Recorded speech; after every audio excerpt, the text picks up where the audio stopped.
Hai, masih bersama saya Mr. Z. Bicara. Tentu saja bicara tentang kebenaran berdasarkan fakta, data, dan realita. Teman-teman, ini sangat menarik ya. Belum pernah terjadi sebelumnya dan baru kali ini terjadi. Teman-teman, masih terkait dengan kasus Nikita Mirzani yang hari ini sidang pemeriksaan saksi-saksi ya. Ada banyak kejadian yang sangat menarik untuk dibahas. Ya menurut saya ini semua sudah saya tebak ya, dan sudah saya bahas sebelumnya. Kasus Nikita Mirzani yaitu pemerasan dan tindak pidana pencucian uang. Tidak perlu melebar kemana-mana. Di sini kita akan membahas unsur-unsur pasal tersebut.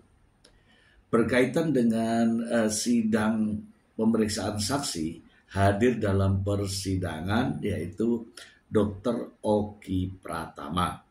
Ada juga Sela Saukia, ya kalau tidak salah namanya. Ada juga seorang pengusaha laboratorium. Saya juga tidak tahu namanya. Itu yang hadir ya, yang hadir. Namun yang terpenting di sini saya menyoroti mengenai kesaksian Dr. Oki Pratama. Kesaksian Dr. Oki Pratama menurut saya ya 50-50 lah ya. Kita simak berikut ini. Kemarin saya sedikit menjelaskan bahwa ada masalah untuk menyerahkan, saudara menyerahkan kepada Reza Gadis untuk memberikan sejumlah uang kepada. Tidak ada. Oke. Setelah saudara itu, sudah disumpah, saudara sudah disumpah ya? Benar. Setelah di jam video call itu, saudari Reza Gadis jam 16.59 mengechat saya, Ki, kalau malam ini ketemu Niki aja bisa nggak kira-kira sama kamu juga? Dia duluan yang minta ketemu Nikita Mirzani jam 16.59 dengan bukti terlampir 4 jam. Oke, terus kemudian dia nggak mau ketemu kalau nggak pasti, soalnya tadi teh. Benar. Pasti itu arti tidak pasti yang saudara maksud itu apa? Benar. Arti tidak pasti. Ya benar. Terima kasih pertanyaannya Pak Jaksa. Di situ saya sudah mengatakan dengan bukti terlampir juga, Nikita Mirzani tidak mau ketemu kalau seandainya tidak membahas tentang pekerjaan karena beliau sudah trauma. Ketemu sama orang tapi hanya dimanfaatin saja, hanya dibuat-buat konten saja. Sesuai dengan chat saya mengatakan dia sudah trauma, pola pikir Nikita Mirzani berubah karena Mira Hayati. Jam sama Reza Gadis, sama Mira itu kenapa Ki yang rumah, bukan dia yang rumah, jadi trauma dia dibangga karena di situ saudari Mira Hayati pernah datang ke rumah dianya sudah buat konten kayak gitu. Dia mau beli rumah Nikita Mirzani, sudah buat konten menguntungkan dia, rupanya tidak jadi gitu. Makanya dia udah nggak mau lagi ketemu sama dia. Pernah juga waktu itu sebelumnya dia sudah di konten udah di announcement bulan tanggal 1 tapi nggak dibayar seperti itu. Oke. Nah kemudian saudara juga mengirimkan nomor mahal. Ya benar. Itu dengan tujuan apa? Karena memang berdasarkan saksi kemarin adalah berdasarkan transaksi kemarin ya, saudara Mahir lah yang memang berkomunikasi dengan Reza Gadis. Menurut komunikasi dengan Reza Gadis untuk meminta sejumlah uang yang ditujukan kepada terdakwa. Nah kemudian ini penghubungnya adalah saksi ini sebagai yang mengirimkan nomor telepon. Siapa Jaksa? Izinkan saya menjawabnya Pak Jaksa. Jadi terkait dengan itu saya ngomong dengan bukti Pak Jaksa sebelumnya karena Reza Gadis sudah tahu kalau Nikita Mirzani itu tidak mau ketemu sama orang sembarangan dan bertemunya harus sudah yang pasti dulu seperti yang dijelaskan tadi. Dan Reza Gadis duluan bilang, Ki kalau malam ini ketemu Niki aja bisa nggak kira-kira sama kamu juga. Dan juga saudari Reza Gadis mengatakan di jam 17.56 dia ngechat saya baiknya gimana. Maka dari itu saya kasihkan nomor Mahil untuk memastikan untuk jadwalnya Nikita Mirzani. Ada bukti terlampir Reza Gadis mengechat saya baiknya gimana. Oke. Jadi saudara menjelaskan bahwa tadi masalah karyawan tadi waktu. Iya benar. Suatu video call. Ya, tapi tiba-tiba bisa jadi. Tadi saya sudah bilang, tadi boleh diputar perkataan saya, pembahasan dibahas tadi itu bagaimana kenal dekat dengan Nikita Mirzani dan bercerita tentang review kalau pengen ketemu Nikita Mirzani, saya bilang nggak bisa langsung, harus ngomongin tentang pekerjaan dan harus ngomong langsung ke timnya. Dia nggak mau ketemu langsung karena sering dimanfaatin dan hanya mau bahas tentang pekerjaan, bahas tentang gaji karyawan, bahas tentang manajer R&D produk dan gajinya berapa, biar produk kita bagus dan biar selalu ngecek quality control produk. Oke. Di hari yang sama tanggal 27 Oktober, ya. saudara bilang kepada Dr. Reza Gladys, cek aja dia itu penggantinya Niki, maksudnya Mahel. Ya. Cek aja penggantinya Niki, bilang aja mau silaturahmi sama Niki. Benar. Kemudian kalau sudah selesai semua, kabarin aku hari apa yang ketemu Niki, jangan dadakan. Coba aku pikir dulu kata-katanya. Kemudian saudara bilang, saudara Reza Gladys mengatakan, Oki, aku boleh minta tolong nggak? Ya. Perkiraan Ya. berapa biar aku ada gambaran. Iya, itu membahas tentang gaji dari manajer R&D produk yang sudah saya katakan itu. Dok, Ya, gaji dari membahas tentang, ada pembahasan tentang manajer R&D produk dan gajinya berapa biar produk kita bagus dan biar selalu ngecek quality control produk. Karena kan tadi sesuai yang saya katakan, Reza Gladys sering curhat apapun tentang masalah dia, tentang semua. ini lagi pembahasan untuk bertemu dengan saudara kita. Sebelumnya itu kan dia menelpon saya, tidak ada pembahasannya tentang kita sebelumnya. Tiba-tiba dia nyuruh saya telepon. Iya, ini kan ada di WA saudara pegang transkripnya juga ya? Iya, Ya, berarti kan di WA itu kan memang lagi berbicara terhadap terdakwa ya? sebelumnya tidak ada pembahasan kita, Bapak. Ya udah. Coba aja cek sebelumnya di sebelum video itu tidak ada. Saudara sudah sumpah. Siap, Bapak. Siap, Itu hak saudara. Siap, Pak Jaksa. Oke, kemudian pada tanggal 13 bulan 11, saudara pernah bilang sama Dr. Reza Gladys bahwa Tanggal berapa? tanggal 13 bulan November. Siap. Siap, Pak Jaksa. Teteh, aku izin sama Nikita dulu ya, karena Nikita itu anggap Teteh itu gengnya si Ono. Ya. Jadi aku takut Nikita maki-maki aku, karena nanti bilang belain si Ono. Ya. Ono ini maksudnya Isa Zega. Oh, iya, Zega. Ya. Memang kenapa kalau mau berurusan dengan gengnya Isa Zega? Karena waktu itu ada permasalahan pribadi antara Nikita Mirzani dan Isa Zega, Pak Jaksa. Saudara tahu apa permasalahannya? Tentang masalah umroh, masalah menerangkan umroh Isa Zega dan juga dia menghina anaknya seseorang sahabat. Mungkin teman-teman juga sudah pada nonton semua ya pada saat jalannya sidang ya kan. Dan saya bisa merangkum ya beberapa yang saya lihat yang menurut pendapat saya ada kejanggalan ya kan. Dr. Oki Pratama dalam memberikan keterangannya memang di awal nampak enak ya, enak didengarnya. Tapi setelah masuk kepada materi-materi pokok, dia banyak mengatakan lupa, tidak tahu, ya kan? Kemudian sudah nampak kelihatan cenderung kemana ya. Pada satu session ya dia cenderung ke Nikita Mirzani, ya kan? Pada session tertentu dia cenderung ya jujur gitu loh, ya kan? Makanya saya bilang ini 50-50 untuk dari Dr. Oki Pratama. Pada akhirnya juga ia menjelaskan dan membenarkan bahwa adanya komunikasi antara Mail, antara Reza Gladys, antara Nikita Mirzani dan dirinya itu benar. Tidak perlu ditanya siapa yang memulai, itu saya kira nggak penting.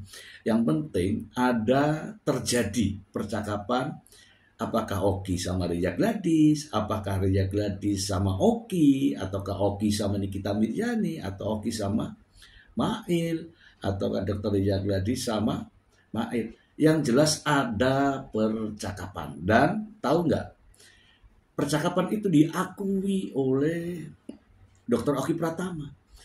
Juga terkait dengan masalah uang, aliran uang, permintaan uang, penggunaan uang. Diakui semua. Jadi itulah kesaksian dari Dr. Oki Pratama. Muter-muter tapi pada akhirnya mengakui dan tahu tentang itu. Nah, itulah yang menjadi kejanggalan dalam memberikan kesaksian menurut pendapat saya. Satu hal sepertinya ada aneh ya, cara Dr. Oki Pratama memberikan pembelaan terhadap Nikita Mirzani. Bahasanya nih, ini contoh nih. Nikita Mirzani mendapat pekerjaan dari Dr. Reza Gladys. Bagaimana bisa seseorang yang menjelek-jelekkan dirinya dalam sebuah review ya, dan juga menjelek-jelekan produknya, ini nyata antara produk dan pribadi itu memang bersama-sama. Kok bisa mendapatkan pekerjaan dari yang dijelek-jelekan? Ya kan? Ya, dari berputar-putar di situ. Nikita Mirzani, kata Nikita Mirzani, menurut Nikita Mirzani, ini Dr. Oki yang bicara. Dia mendapatkan pekerjaan dari Reza Gladys. Terbalik. Bagaimana bisa seseorang yang masif menyerang, masif menjelek-jelekan, merendahkan, bahkan menjatuhkan harkat dan martabat serta produknya, justru mendapatkan pekerjaan dari orang yang dijelekan. Ini kontraproduktif. Kemudian ini ada yang ada lagi. Padahal ini sebenarnya kita sudah lewatkan, tapi Oki ini, Dr. Oki ini, entah dari mana bahasa itu muncul kembali, yaitu terkait dengan endorse. 4 miliar endorse, nggak ada endorse. Kalau endorse, ya tentu saja nggak begini juga jadinya kan. Itu terkait dengan Dr. Oki Pratama. Emangnya ada endorse yang mereview menjelek-jelekan? Kan nggak ada. Endorse itu ya minimal tuh mempromosikan, bukan menjelek-jelekan, bukan menjatuhkan. Di sini ada berlawanan ya, berlawanan. Jadi saya melihat begini, Dr. Oki ya inkonsisten. Kalau frontal dia membela atau memberikan dukungan kepada Nikita Mirzani, justru jawabannya ini tidak tahu harusnya. Terkait dengan uang tidak tahu. Tapi kan dia tahu bahwa uang itu ditransfer dari Dr. Reza ke Nikita Mirzani ke developer pengembang rumah. Jadi ada kecenderungan, tetapi juga ada pengakuan. Kecenderungan memberikan dukungan kepada Nikita Mirzani, tapi ada juga sependapat dengan jaksa penuntut umum yang bertanya. Dan pada akhirnya ya usap-usap kepala. Memang nampak tenang, tetapi dari bahasanya kelihatan ada sesuatu yang disembunyikan ya. Terutama itu tadi 2 kalimat, Nikita Mirzani mendapat pekerjaan dan uang yang diterimanya adalah endorse. Itu yang disampaikan oleh Dr. Oki Pratama. Saya tidak berpikir, saya tidak menggali mengenai siapa yang dahulu menghubungi, siapa yang dahulu minta uang. Intinya adalah di sini ada perpindahan uang dan ada percakapan untuk minta uang. Itu sudah poinnya. Kemudian saya melihat sang pengacara, lagi-lagi sang pengacara. Ya masih saja sama mencari dan menggali mengenai kesepakatan. Kesepakatan itu terus digiring. Bagaimana? Berapa permintaannya? 5 miliar. Kemudian ditawar berapa? 4 miliar. Kemudian disetujui, disepakati, kemudian dengan kesepakatan itu dan sebagainya. Ini menggiring ke arah kesepakatan. Tidak mungkin kalau ini kesepakatan dilaporkan ke polisi. Tidak mungkin. Sepakat kok dilaporkan. Ini tidak ada kesepakatan. Ya, kalau memang dalam tekanan memang harus dijelaskan. Dalam tekanannya itu bukan tekanan secara fisik. Apakah anaknya, kata pengacara, apakah anaknya terancam diculik, apakah istrinya terancam di apa. Bukan itu maksudnya. Terancam dalam hal ini, silakan lihat video-videonya dari Nikita Mirzani. Dan itu videonya sangat viral, semuanya viral. Mukanya abu-abu, ya kan? mukanya dempulan, ya kan?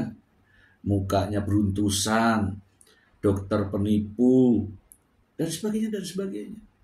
Itu ancaman secara psikis, mental yang kena. Jadi jangan ancaman kekerasannya yang ditonjolkan, ya. Itu dari sang pengacara ya, saya melihat Fahmi Bahmid masih terus menanyakan itu.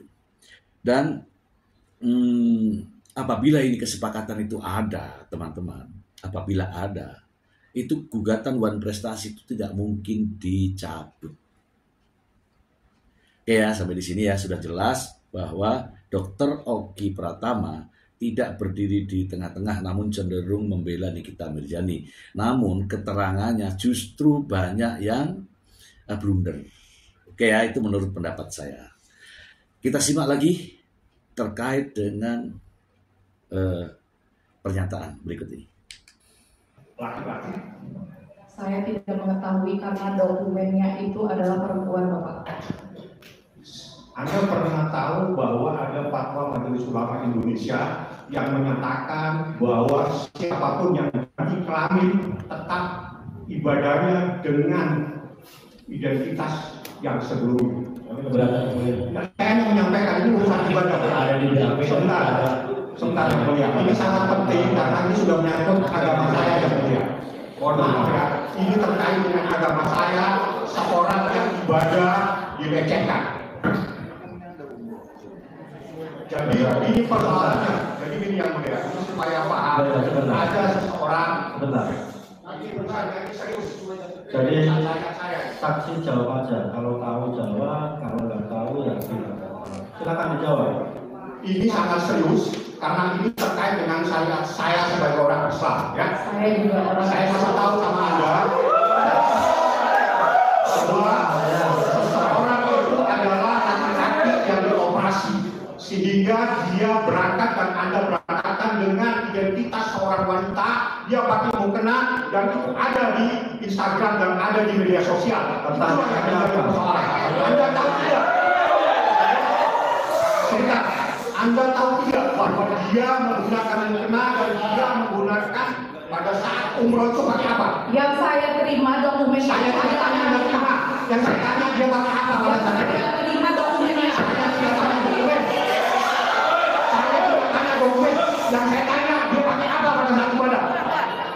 Pertanyaannya cuma simpel. Dia ibadah pakai apa? Pakai sarung atau pakai mukena? Coba semua dia dulu. Jawab begitu aja susah. Semua dia dulu. Ya. Hanya simpel. Dia Anda berangkatkan dia pakai mukena atau pakai sarung?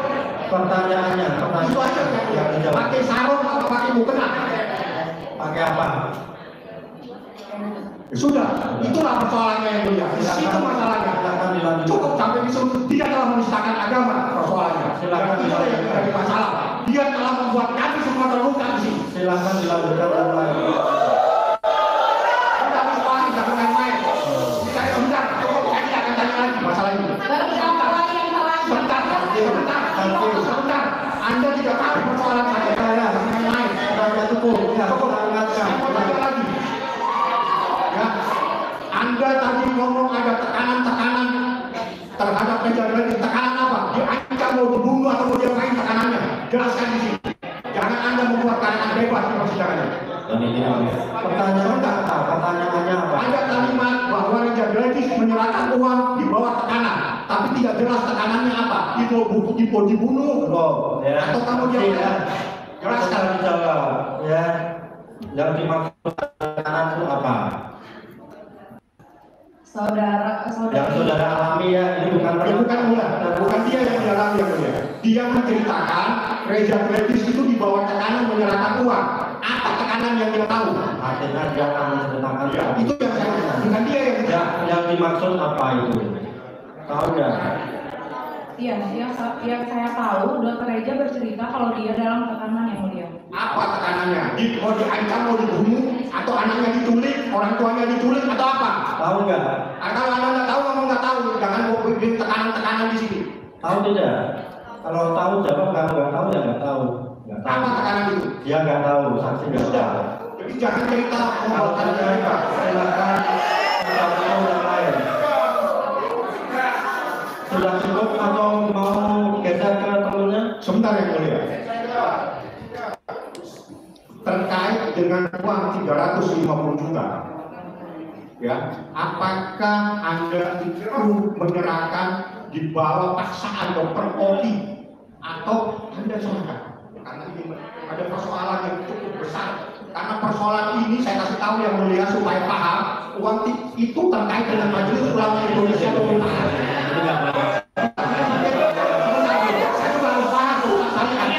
Saya minta jaksa juga sebentar sensitif.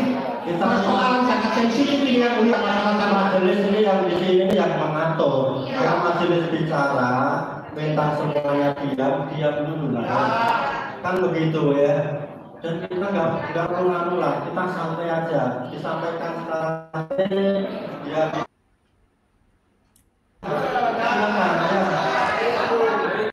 Silakan ditanya.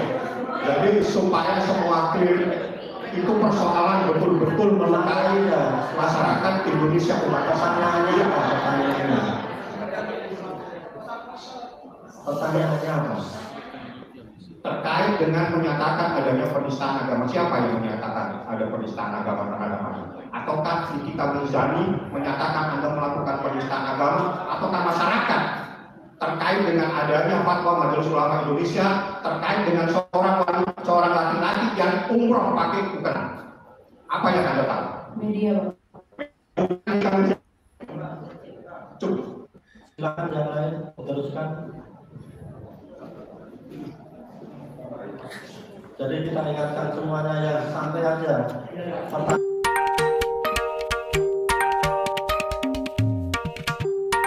Pengunjung kalau mau ribut keluar ya, nggak usah di dalam kalau mau ribut. Masih mau ribut atau mau keluar? Kalau masih mau ribut keluar.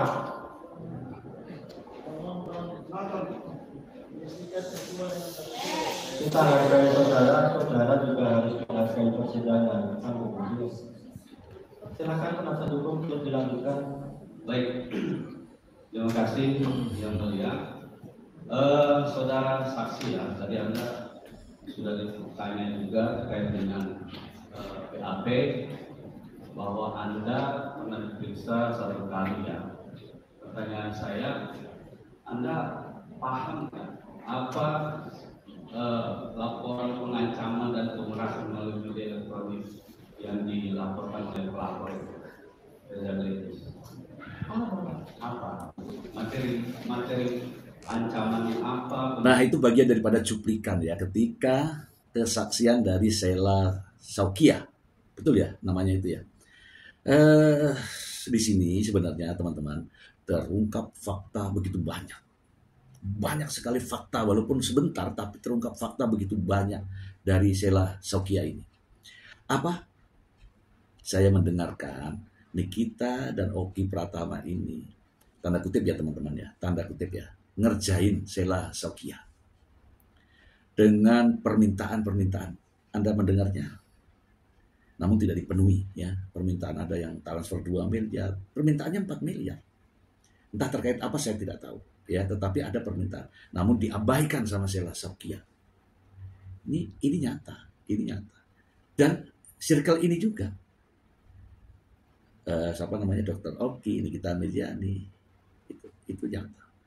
Kemudian yang terungkap begitu jelas adalah permintaan uang 350 juta rupiah. Untuk apa? Untuk biaya operasional demo. Demo yang terkait dengan Isai Jega yang dilaporkan itu. Nah sekarang ini para pendemo ini dibayar berapa? Itu biayanya itu 350 juta. Anda yang demo-demo, Anda yang memberitakan di berbagai media sosial itu mendapatkan berapa? 350 juta itu kata Nikita Mirzani sebagai uang operasional, biaya operasional demo. Ini jelas ada di persidangan. Demo biayanya besar sekali. Oke, ya itu terlihat ya fakta persidangan. Dan yang lebih menarik ya, di depan majelis hakim di depan majelis hakim. Nikita Mirzani masih menagih uang kepada Sheila Sokya. Terkait dengan apa? Tayangan konten, menayangkan video. Langsung ditagih di depan sidang. Ini mana bayarannya kok belum ada? Ini bayar. Endorse lagi. Ini benar-benar aneh, teman-teman. Aneh sekali. Dan itu dirasakan oleh Sheila Sokya. Sampai di rumah pun masih dibicarakan. Dibicarakan oleh Sheila Sokya. 2 miliar di Dr. Oki, 2 miliar ditransfer sekarang, katanya tanggal 21 dia menyegerakan harus transfer 2 miliar di sekarang, 1 miliarnya besok, 1 miliar besok lagi, 1 miliarnya cicil aja, dibilang Dr. Oki. Oh, jadi Dr. Oki bilang bahwa terdakwa ini meminta 5 miliar, Iya. 2 miliar di transfer sekarang, Iya. 1 miliarnya besok, 1 miliar besok, 1 miliar besok lagi. Cicil aja. Cicil aja, jadi 2 miliar, 1 miliar, 1 miliar, 1 miliar. Nah, apa tanggapan saudara diminta sama terdakwa? Pada saat itu kita sedih ya, karena kan saya anggap masih berteman baik ya. Jadi karena saya nggak menyanggupi untuk memberi 5 miliar, saya dengan terpaksa memberi 350 juta yang dimintanya awal. Karena katanya udah ganti rugi uang yang saudari Nikita Mirzani pakai. Oke, berarti terdakwa ini 350 juta itu mulai dari mana? Dari Oki. Dari saudara Oki. Iya, Oki pertama. Kan media dan demo. Gitu. Akhirnya saudara transfer 350 juta. Iya. Kemana? Ke rekening Ati Sumiati. Itu rekening siapa? Setahu saya, Bapak Ati Sumiati itu adalah suster anaknya saudari Nikita Mirzani yang pernah saya berangkatkan umroh juga. Oh ini ya, seperti di saudara buktinya ya. Seperti di HP saudara ya, ada buktinya bahwa Ati Sumiati ini suster anaknya terdakwa ya. Jadi saudara transfer 350 juta. Iya Bapak. Setelah ada 350 juta, saudara ya, berhenti tuh demonya atau medianya segala macam tentang yang mereview travel saudara itu. Saya tetap mengabari saudari Nikita Mirzani kalau uangnya sudah saya transfer. Oh, saudara mengabari? Iya. Mengabari uang sudah saya transfer? Iya. Terus apa kata kata? batin saya bilang semoga kita masih bersilaturahmi dengan baik. Terus apa kata terdakwa? Balasannya saya lupa ya. Balasannya ya udah gitu. Ya, Tapi berarti- setelah itu makin masalahnya makin besar. Karena mungkin saya nggak menyanggupi transfer 5 miliar. Oh, karena tidak menyanggupi 5 miliar, makanya tetap aja bergulir gitu. Iya Bapak. Nah, nomor rekening ini dapatnya dari siapa? Dari saudara Oki Pratama. Oh. Dan Anda lihat ketika sang pengacara begitu bertanya kepada Sheila Sokya, itu tensinya itu langsung tinggi. Saya tidak tahu ada pengaruh apa, tapi langsung tinggi. Ngegas gitu loh, langsung ngegas. Sheila Sokya ya kaget juga, tapi pada akhirnya bisa diatasi, ya kan? Kemudian ada pertanyaan-pertanyaan yang sebenarnya tidak substansial, tetapi justru dipertajam di situ, padahal tidak substantif, ya, tidak. Contoh, saya tanya nih, apa hubungannya dengan umroh, ya kan? Pakaian apa, jenis kelaminnya apa, itu ditanyakan kan, ya kan? Itu Isa Yiga waktu umroh pakai paspor apa, pakai kelamin apa, pakai sarung atau pakai mukenah dan sebagainya. Itu tidak masuk dalam dakwaan. Bahkan ini juga disela-sela sama jaksa ya, tidak substantif ya. Substantif. Itu rame justru menimbulkan pertanyaan lah. Apa yang ingin dibuktikan dalam kasus pemerasan dan TPPU dengan menanyakan Isa Yiga ini berangkat umroh dengan jenis kelamin apa? Dengan jenis kelamin apa? Artinya apa? Ada pertanyaan tentang identitas. Kalau identitas terhadap seseorang bukan terhadap orang lain ditanyakan, ya setidak-tidaknya boleh bertanya kepada pemerintah atau yang memberikan izin, yang memberikan visa, memberikan paspor dan sebagainya. Jenis kelaminnya apa? Bukan ditanya sama Sheila Sokya. Dan ternyata di dalam persidangan juga ada orang seperti itu, ada seperti Esa Yega itu yang suaranya kenceng banget itu. Siapa namanya? Saya enggak begitu ini ya. Kemudian ya, yang terakhir ini yang paling mengejutkan. Yang paling mengejutkan. Sebelumnya simak video ini. Tahu tidak bahwa dia menggunakan mukena dan dia menggunakan pada saat umroh itu pakai apa? Yang saya terima dokumen Saya tidak tanya dia terima. Yang saya tanya dia pakai apa pada saat itu? saya terima dokumennya. Saya tidak tanya dokumen. Saya tidak tanya dokumen.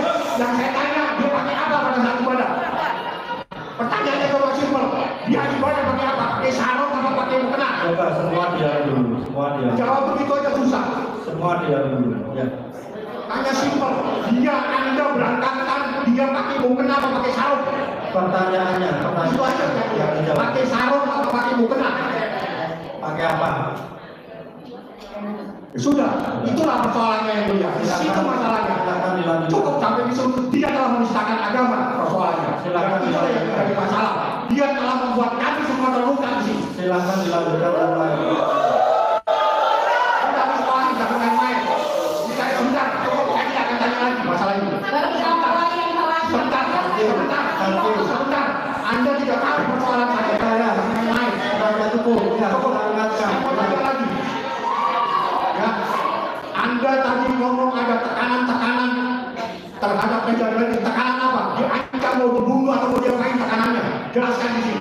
Jangan Anda membuat karangan bebas di persidangan. Pertanyaannya apa? Pertanyaannya apa? Ada kalimat bahwa Raja Gladys menyerahkan uang di bawah tekanan. Teman-teman, di akhir persidangan justru Nikita Mirzani tiba-tiba ya memohon. Sebenarnya sudah di awal tuh, di awal saya punya bukti bahwa hakim, jaksa sudah diatur oleh keluarganya Dr. Reza.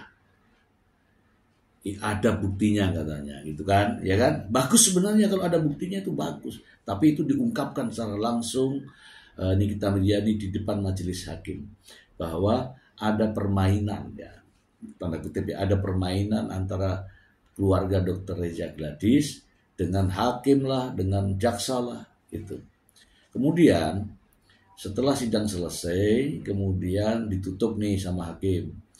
Nikita Mirzani masih memohon kepada majelis hakim dengan hormat dan sebagainya agar minta flash disknya diputar terkait dengan rekaman tersebut, ya kan? Tapi majelis hakim kan sudah menutup sidang untuk jeda ya bahasanya, jadi istirahat ya, karena ganti permasalahan atau ganti orang yang disidangkan. Nah di situ Nikita Mirzani memohon kepada majelis hakim, tetapi majelis hakim sudah mengakhiri persidangan. Kemudian Nikita Mirzani mogok, tidak mau balik ke rutan dan teriak-teriak supaya dia dibebaskan. Dia dan asistennya Mael Saputra untuk dibebaskan. Dan pada akhirnya dia betul-betul tidak mau, ingin memutarkan sebuah flash disk dan sebagainya itu untuk didengarkan oleh para pengunjung ya. Saya katakan para pengunjung, kenapa? Mau banget gitu loh, mau banget kalau ditolak itu ya seperti itu. Pada akhirnya Nikita Mirzani tidak mau kembali ke rutan Pondok Bambu, ingin dibebaskan, minta dibebaskan, pokoknya ingin bebas deh. Anehnya sang pengacara tidak ada yang berani memberikan masukan dan pandangan bahwa jangan begitu, nanti ada waktunya dan sebagainya. Dan pada akhirnya jaksa pun turun dan mungkin Anda juga bisa melihat videonya ya. Kita tampilkan aja, biar nggak jadi fitnah.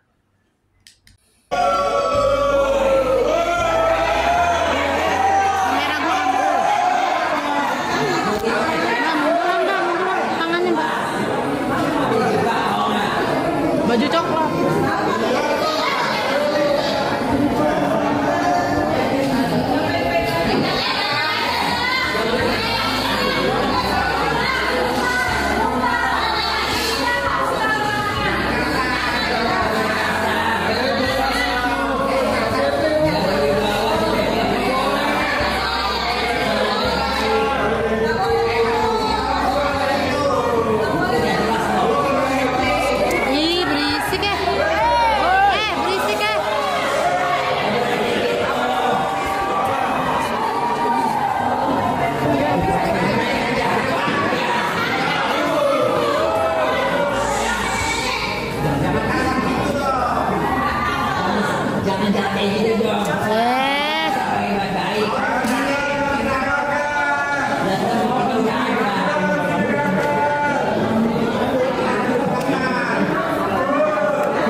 berkaitan dengan keinginan Nikita Mirzani, bukan berarti ditolak hakim, bukan, salah.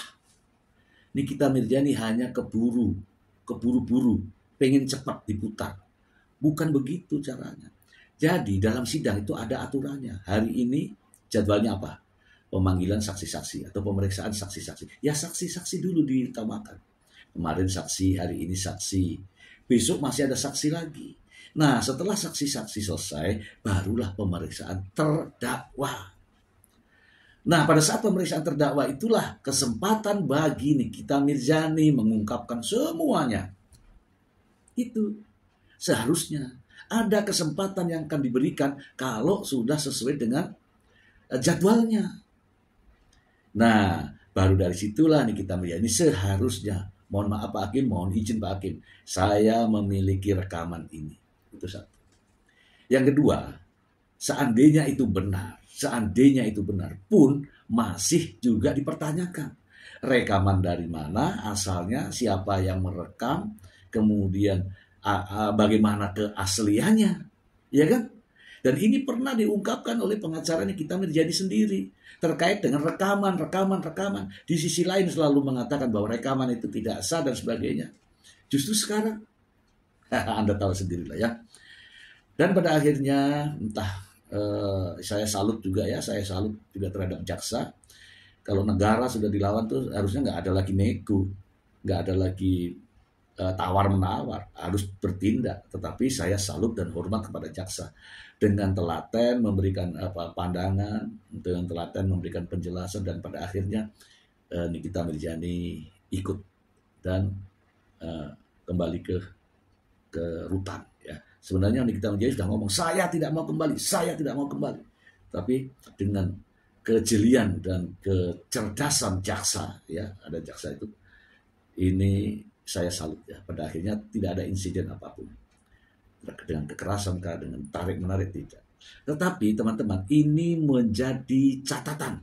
Ingat, ini menjadi catatan hakim, demikian juga jaksa, bahwa ada perilaku yang tidak sesuai di ruang sidang. Ingat itu akan menjadi pertimbangan.